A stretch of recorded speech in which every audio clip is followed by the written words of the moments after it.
The chief guest of the event, Justice David Maraga, in his opening remarks painted a visual picture of the state of gender-based violence across the globe, with women consisting a majority of the victims. Nevertheless, allow me to restate some alarming statistics recently reported by the United Nations that further underscore the importance of the discussions, the deliberations, and outcomes of this crucial forum. Globally, 1 out of 3 women and girls experience physical or sexual violence in their lifetime, most frequently by an intimate partner or neighbor. Worldwide, almost 750 million women and girls alive today were married before their 18th birthday,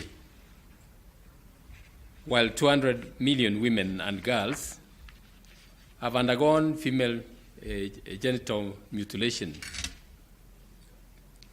71% of all human trafficking victims worldwide are women and girls, and 3 out of 4 of these women and girls are sexually exploited. It is in this context that this is a deplorable state of affairs that this crucial conference is being held, and as jurists, and especially women jurists, you are at the front line in devising policies and strategies that can significantly improve this grave situation.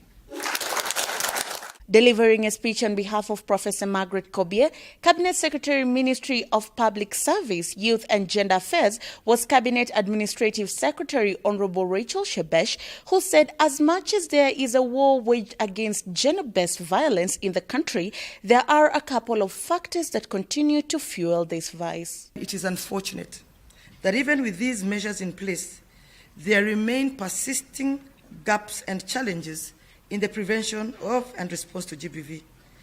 These challenges include the normalization of GBV in the community, lack of knowledge on service providers on GBV, persisting harmful cultural practices and social norms that advance GBV. This contribution to challenges in prevention of GBV and inadequate protection of GBV survivors, including pre-trial, during trial, and after trial. Challenges persist as pertain to the access to justice for most of the GBV survivors.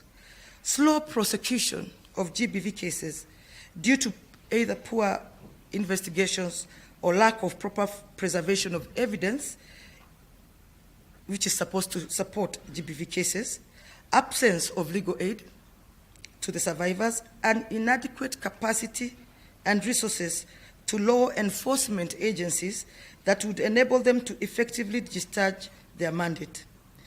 Most of the GBV cases are hindered by community stigma, lack of reporting, poor investigation and prosecution of cases, challenges with the prevention and collection of evidence, which leads to slow adjudication of GBV cases.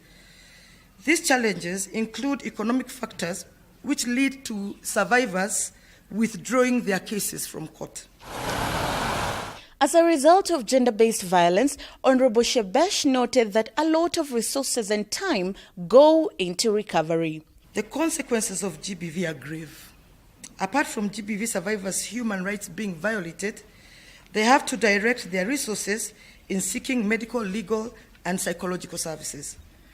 Family members of GBV survivors spent a disproportionate amount of time and resources to secure reprieve for the GBV survivors.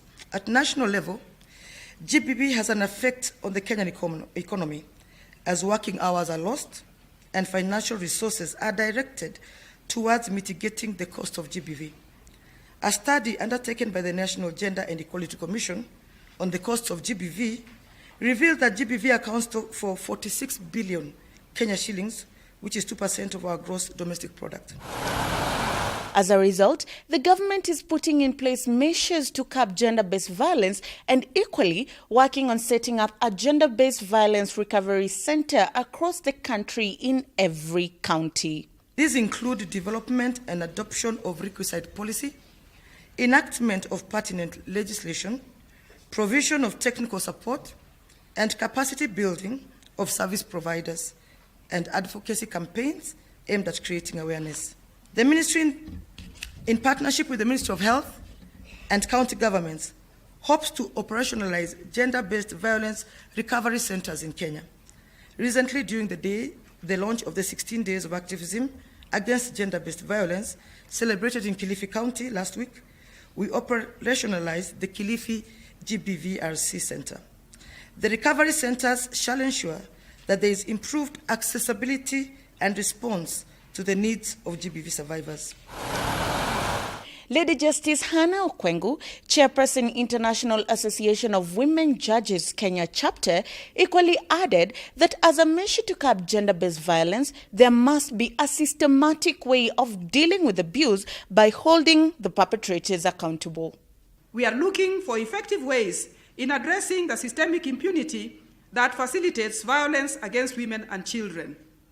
We believe that a society tolerance to abuse of women and children must be deplored. We believe that all actors and duty bearers in dealing with GBV cases, including the community leaders, must be held to account.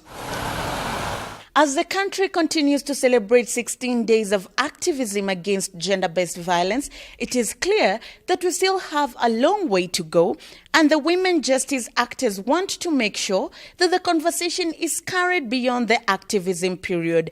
The government, on its part, has launched a helpline 1195 for gender-based violence victims to reach out for help. But I want us to remain constantly with the definition of what gender is.